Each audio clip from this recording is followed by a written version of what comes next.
عايزكم تعرفوا حكايتي.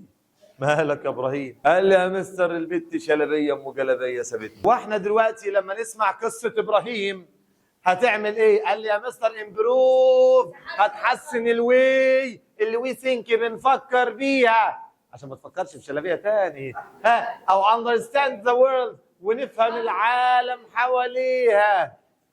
هتساعدنا الريدنج ستوريز يا مستر اشرف احنا انتر ندخل ذا مايندز، عقول الديفرنت كاركترز، الشخصيات المختلفه، ونشوف ابراهيم كان بيفكر ازاي. عشان كده سابته. يا استاذ لما يجي موقف ايه اللي حصل يا ابراهيم؟ قالت لي خلينا اخوات احسن يا مستر، قالت لي كده. فتقدر انك انت قراءه قصه ابراهيم تخليك ان انت تفيس، تواجه التشالنجز، التحديات. قال لي يا مستر تخليك ترد، تستجيب لاي ديفيكالت سيتويشنز، موقف صعب، موقف محرج، لما تقول له خلينا اخوات احسن يبقى تعرف ترد.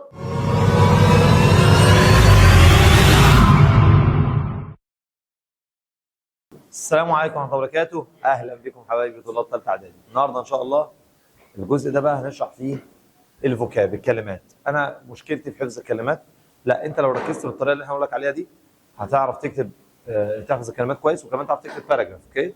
طيب ايه بقى النهارده بنتكلم يا جماعه في الكلمات. قبل ما نحل عليها كده ابقى عارف الكلمات بتاعتي بتتكلم ان قراءه القصص بتساعدني في ان انا افكر تفكير كويس جدا وتفكير نقدي.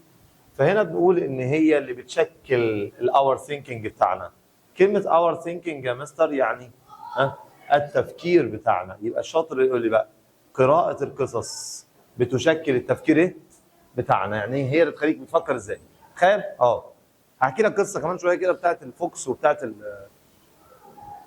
الغراب، وحاول ان هو ياخد منه الجبنه.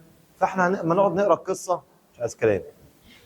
يقول لك ان الكرو كان معاه تشيز، خلاص، ان هيز بيك يعني بالمنقار بتاعه، وطبعا الفوكس عايز يضحك عليه كده ان هو ياخد منه الجبنه، فعمل خدعه كده. فلما نيجي نقرا قصص كتير هتخلينا هي اللي بتشيب، هي اللي بتشبشب، حاجه شبشب لك، بتشكل الثينكينج بتاعنا، تفكيرنا. تيجي نحفظ مع بعض فلازم نردد يا حبايبي. يلا مع بعض.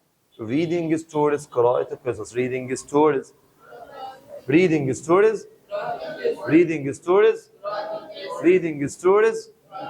مالها يا سيدي قراءة القصص؟ قال لي والله يا عم الحاج بص بقى، قراءة القصص الجميلة دي ماشي هي improve، بتحسن، improve the way، الطريقة، the way we think، اللي احنا بنفكر بيها، we think understand، وبنفهم the world، العالم. يلا مين الجدع اللي يرجع تاني يقول لي مش عايز كلام. يبقى reading story قراءة هي improve، بتحسن، الواي، الطريقة اللي we think بنفكر بيها، وكمان understand بنفهم بيها the world، العالم اللي حوالينا. قول معايا تاني يا شعبان. reading stories قراءة القصص improve، بتحسن the way، الطريقة we think، اللي بنفكر بيها and understand، وبنفهم بيها the world، العالم اللي حوالينا. فهمت؟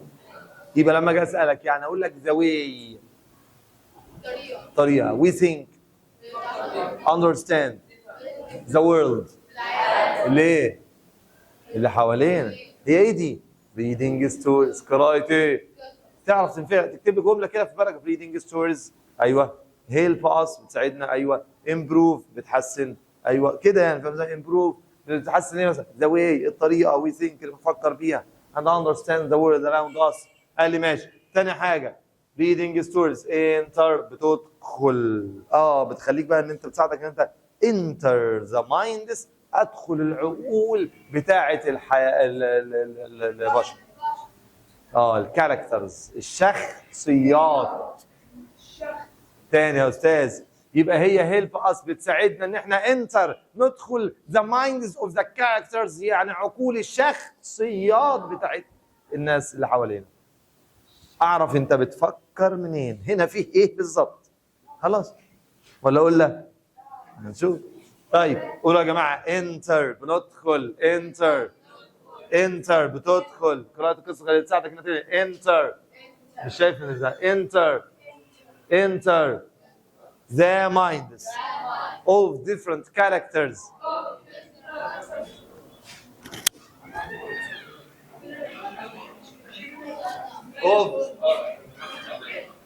of different characters of different characters لشخصيات مختلفة. لشخصيات. يبقى لما اقول لك ان ريدنج ستوريز انتر ايه يا ولد تقول لي ذا مايند. يا ابني ريدنج ستوريز امبروفز ايه يا ولد؟ ذا واي. عشان تفهم ايه يا ولد؟ ذا وورلد. بتخليك كمان تفيس. بيخليك ايه؟ تفيس يعني تواجه التشالنجز، التحديات. يبقى قراءة القصص بتخليك انك انت تفيس التشالنجز، تواجه التحديات. تواجه التحديات. تواجه التحديات يعني تواجه فيس تحديات. challenges اسمع فيس challenges. reading stories قراءة القصص يا ولا. كمان reading stories دي يا مستر بتخليك ان انت respond تستجيب to difficult situations للمواقف الصعبة. للمواقف ايه؟ صعب. تخليك ان انت تستجيب لاي موقف صعب. قراءة القصص بتساعدك انك انت تعرف تحل اي مشكلة يا استاذ. بتخليك ان انت اكسبلور تستكشف. اكسبلور various types of problems مشاكل عديدة من مشاكل عديدة إذا كانت emotional عاطفية أو social اجتماعية أو moral أخلاقية. various يعني متنوع. خلاص يبقى أنواع مختلفة. نقول متنوعة أو مختلفة من المشاكل الايموشنال العاطفية والسوشيال الاجتماعية والمورال الأخلاقية. يبقى الواد إبراهيم قال يا جماعة عايزكم تعرفوا حكايتي. مالك يا ابراهيم؟ قال لي يا مستر البت شلبيه ام جلبيه سابتني. وبعدين يا ابراهيم احكي لي بس. قال لي بص بقى، هو احنا دلوقتي لما نسمع قصه ابراهيم هتعمل ايه؟ قال لي يا مستر امبروف، هتحسن الوي اللي وي ثينك بنفكر بيها عشان ما تفكرش في شلبيه تاني. او understand the world ونفهم العالم حواليها. هتساعدنا الريدنج ستوريز يا مستر اشرف احنا انتر ندخل ذا مايندز عقول الديفرنت كاركترز الشخصيات المختلفه ونشوف ابراهيم كان بيفكر ازاي. عشان كده سابته يا استاذ. لما يجي موقف ايه اللي حصل يا ابراهيم؟ قالت لي خلينا اخوات احسن يا مستر. قالت لي كده. فتقدر انك انت قراءه قصه ابراهيم تخليك ان انت تفيس تواجه التشالنجز التحديات. تشالنجز التحديات. قال لي يا مستر تخليك ترد تستجيب لاي ديفيكالت سيتويشنز. موقف صعب موقف محرج لما تقول له خلينا اخوات احسن يبقى تعرف ترد. لما انت تقرا القصه بتاعت ابراهيم بعد كده تعرف ترد على الكلام ده يا استاذ. تخليك بقى انت ايه؟ ما تقفش عندها بقى، لا اكسبلور تستكشف. فيريوس تايبس انواع مختلفه من المشاكل. عند ابراهيم مشاكل يا عيني ايموشنال عاطفيه، سوشيال اجتماعيه، مورال اخلاقيه. بتخليك تحل مشاكل دي. خلي بالك معايا انت وهي ان هو يا استاذ كمان بانتروديوس بتقدم باف. الله ايه باف دي؟ بدنا نكتبها على النت لاصحابنا يا مستر. دي باف يعني بوينتس اوف فيو وجهات نظر. بوينتس اوف فيو وجهات نظر. كلمه كمان ممكن تضربها مش هقدر تاني. بوينتس اوف فيو وجهات نظر. بوينتس اوف فيو وجهات نظر. خليك بوينت اوف فيو يعني وجهه نظر. يبقى انا اقول لك انتروديوس بتقدم تقول لي باف. different points of views وجهات نظر مختلفه. نعرف بقى ده كان بيفكر ازاي وكان بيفكر ازاي. نعرف لايف ستايل اسلوب حياته والكالتشر الثقافه والبيئه اللي هو عايش فيها بقى. قال لي صح يا مستر عندك حق. كمان ديفلوب نطور الامباثي التعاطف. نقدر نشوف البروبلم بتاعت ابراهيم ونلاقي لها سولوشن حل. شوف انا بحاول اقول لك قصه كده عشان تعرفها ازاي. كمان نقدر نتدخل بقى وعشان احنا سولف يا مستر اشرف نحل الكونفليكتس الصراع بينه وبين شلبيه. نقدر ان احنا ميك ديسيجنز نتخذ قرارات. يبقى حل الكونفليكتس او ميك ديسيجنز بتساعدنا ان احنا ثينك كريتيكالي بنفكر نقديا. يا مستر سبارك بتحفز الايماجينيشن، الخيال بتاعنا. خلاص طبعا. ميك ليرنينج انجويبل بيخلي التعليم ايه؟ ممتع. ليرن لايف سكيلز بتعلم مهارات حياتيه. جرو منتالي وايموشنالي يعني بينمو كده. ابراهيم بعد ما اقول له بقى الحكمه من الموضوع، هينمو ايه؟ هينمو عقليا وعاطفيا. يبقى قراءه قصه ابراهيم، يبقى الريدنج ستوريز هي باورفول واي، طريقه قويه بتخليك اكثر وايزر، حكمه، وكمان اوير، واعي اوف ذا وورلد، بالعالم اللي حواليك. فهمت الموضوع ده؟ شفتوا بقى موضوع شربيه ده. فيجي يقول لي هنا بقى ايه، ركز معايا. جود ستوريز، الشخصيات الجيده بتعلمنا مهارات حياه مهمه او دروس مهمه، اور هاف ايه، او يبقى عندك ايه، مورال، مغزى. seeing how characters بنشوف ازاي الشخصيات تقدر solve تحل الكونفليكتس، الصراع. stories can not our imagination يعني خيال. يبقى نعمل ايه؟ spark. it's important to think. تخيل بص لسه لو ركز معايا بس. هي solve جه معاها ايه؟ conflicts. solve جه معاها conflicts. spark imagination. بصي spark imagination. طيب بصي think. اجي اقول اهو مستر اشرف قال اهو think critically، يبقى think critically. صعب بالله عليك؟ شفت الموضوع بقى سهل ازاي؟ طب يلا ها.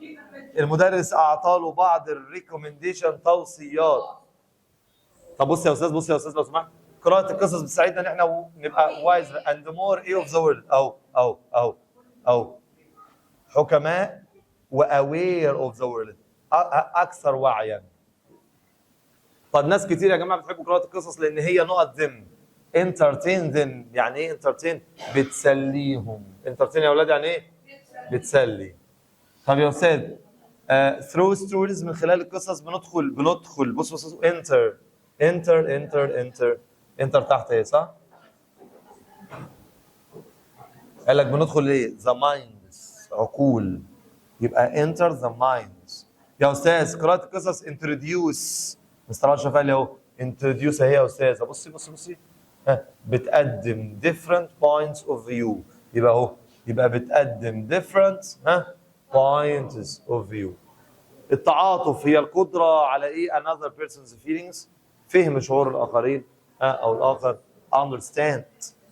conflict يعني صراع، هو serious disagreement يعني رفض، جاد أو مناقشة أو جدال. reading stories، قراءة القصص.